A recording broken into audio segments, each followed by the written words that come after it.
Toda labor tiene fruto. Esta palabra nos dice en este día, todo trabajo, lo que tú puedas hacer desde tempranas horas, lo que tú puedas dedicarle ese trabajo, ese emprendimiento, todo lo que tú hagas tiene fruto. Nada en esta vida es en vano.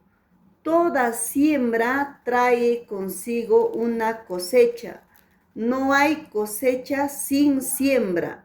Una persona, si en la chacra no lo ha trabajado, no lo ha sembrado ese fruto, jamás puede ir a cosechar. ¿Qué va a cosechar si nunca ha ido a sembrar?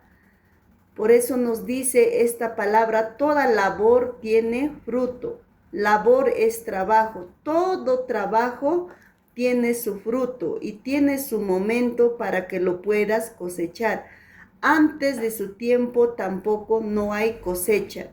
Todo lo que hacemos en esta tierra mientras estamos vivos tiene fruto.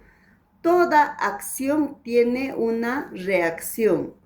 Por eso es muy importante cuidar de nuestro trabajo, tener cuidado de lo que hacemos, tener cuidado de nosotros mismos.